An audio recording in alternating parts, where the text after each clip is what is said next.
ఛానల్కి స్వాగతం. ఈ రోజు ముఖ్యాంశాలు. నా పేరు నాయుడు నాగార్జున రెడ్డి. నేను సమాచార హక్కు చట్టం మాది బాపట్ల జిల్లా చీరాల నియోజకవర్గం వేటపాలెం.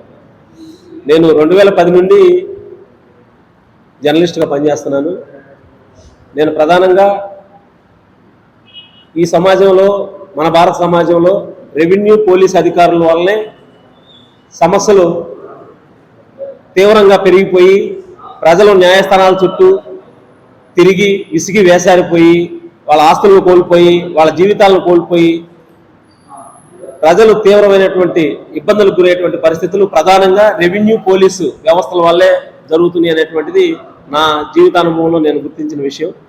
ఈ క్రమంలో మేము సముద్ర తీర ప్రాంతంలో ఉండటం వల్ల సముద్ర తీర ప్రాంతంలో ఉన్నటువంటి కోస్టల్ రెగ్యులేషన్ జోన్ నిబంధనల ఉల్లంఘనల మీద, అట్లనే శ్మశాన భూములు ఆక్రమణల మీద, అట్లనే ప్రభుత్వ నివేశన స్థలాల ఆక్రమణ మీద, ప్రభుత్వ అసైడ్ భూములు, అట్లనే ఫారెస్ట్ భూములు, సొనపురం భూములు భూ కబ్జాల మీద, ఇలా ఏ పార్టీ అధికారంలో ఉంటే ఆ పార్టీ నాయకులు, అక్కడ ఉన్నటువంటి రెవెన్యూ పోలీస్ అధికారుల సహకారంతో జరుగుతున్నటువంటి దోపిడీకి వ్యతిరేకంగా పనిచేస్తున్నటువంటి వాళ్ళతో కలిసి పనిచేస్తున్నాను.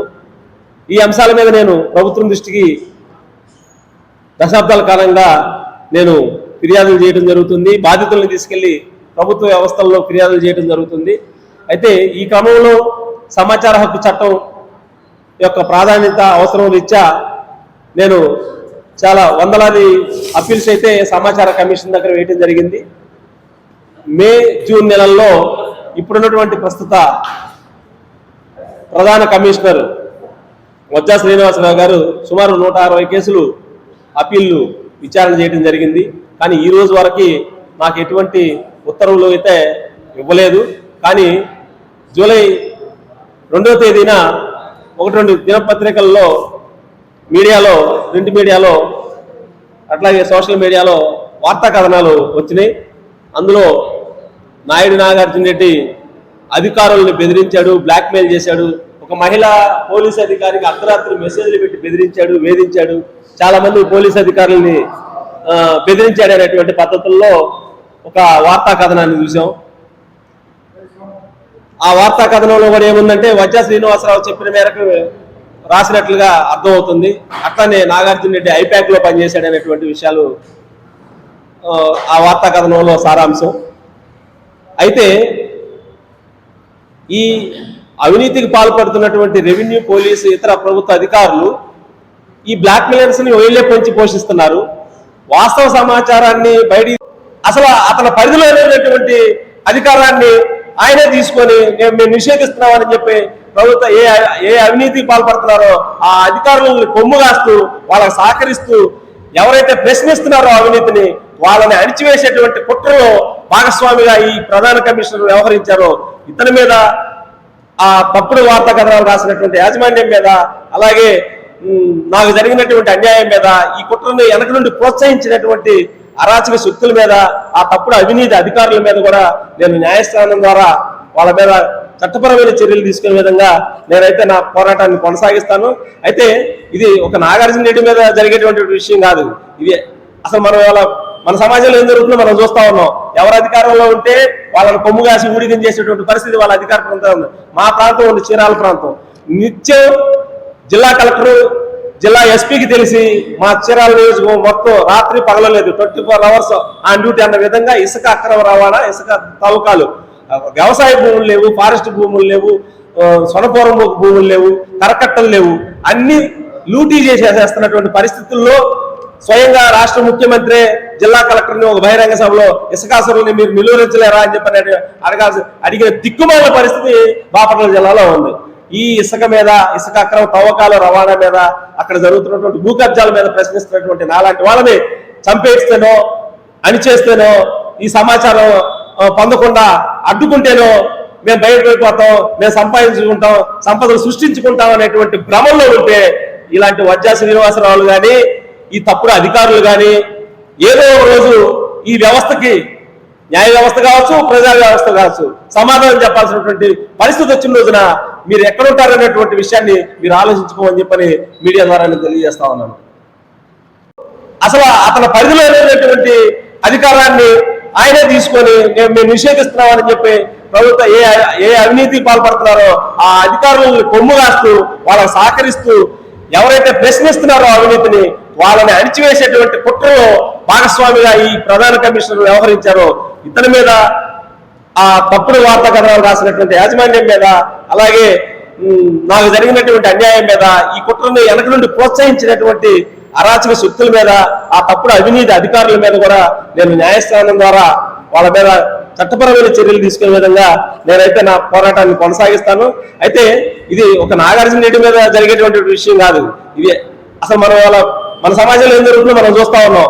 ఎవరు అధికారంలో ఉంటే వాళ్ళని కొమ్ము కాసి ఊడిగం చేసేటువంటి పరిస్థితి వాళ్ళ అధికార ప్రాంతం ఉంది. మా ప్రాంతం ఉంది చీరాల ప్రాంతం. నిత్యం జిల్లా కలెక్టర్ జిల్లా ఎస్పీకి తెలిసి మా చీరాల నియోజకవర్గం మొత్తం రాత్రి పగలలేదు 24 hours ఆన్ డ్యూటీ అన్న విధంగా ఇసుక అక్రమ రవాణా, ఇసుక తవ్వకాలు, వ్యవసాయ భూములు లేవు, ఫారెస్ట్ భూములు లేవు, సొనపురం భూములు లేవు, కరకట్టలు లేవు, అన్ని లూటీ చేసేస్తున్నటువంటి పరిస్థితుల్లో స్వయంగా రాష్ట్ర ముఖ్యమంత్రి జిల్లా కలెక్టర్ని ఒక బహిరంగ సభలో ఇసుకాసురుని మీరు నిలువరించలేరా అని చెప్పని అడిగిన దిక్కుమాల పరిస్థితి బాపట్ల జిల్లాలో ఉంది.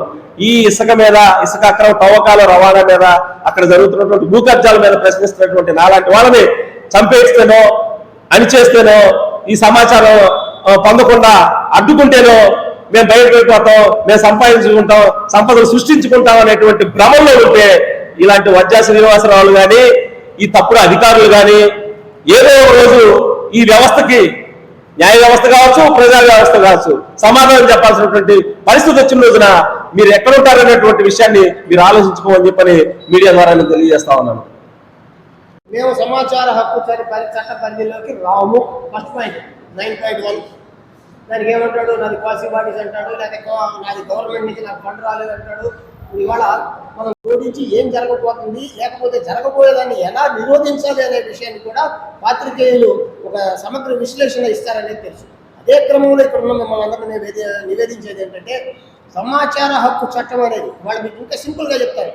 ఇంకా చాలా అర్థమయ్యేది చెప్పాలంటే ఈ మధ్యకాలంలో ఈ ప్రభుత్వం వాట్సాప్ గవర్నెన్స్ అనే ఒక పదాన్ని తీసుకొచ్చింది.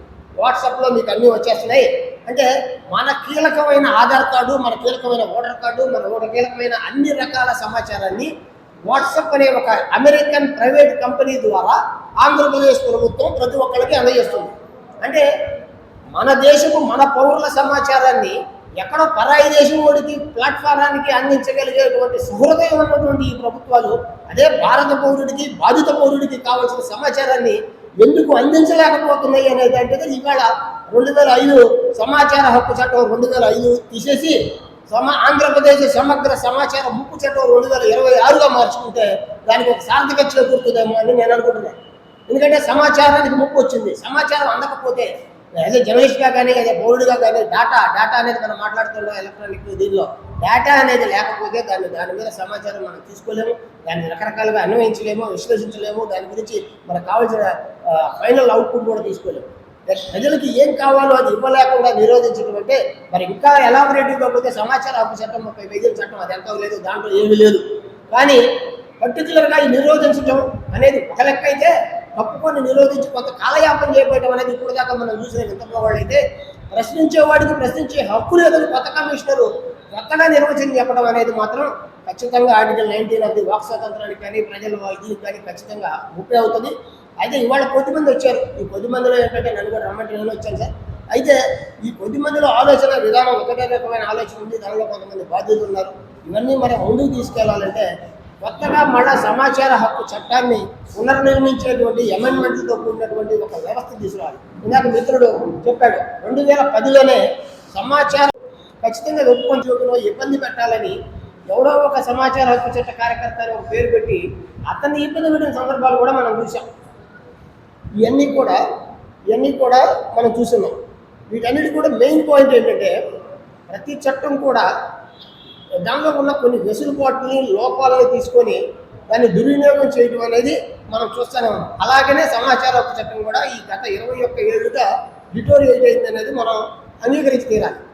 వీటన్నిటికంటే ముఖ్యంగా ఇవాళ ఈ సమస్య ఎందుకు వచ్చింది? ఇవాళ అడావుడిగా ఒకప్పుడు ఉద్యమంలాగా ఉన్నటువంటి సమాచార హక్కు చట్టం అనేది ఇవాళ ఉన్నట్టుగా అసలు ఎక్కడ కనపట్టలేదు. ఏదో కొద్దిమంది పోరాటం చేస్తున్నారు, లేకపోతే 30 రోజులకు సమాచారం ఇస్తున్నారు, 30 రోజులు ఇవ్వకపోతే 90 రోజులకి అప్పీలేట్ అథారిటీకి వెళ్తున్నాం, అక్కడ వెళ్ళకపోతే స్టేట్ కమిషన్కి వెళ్తున్నాం.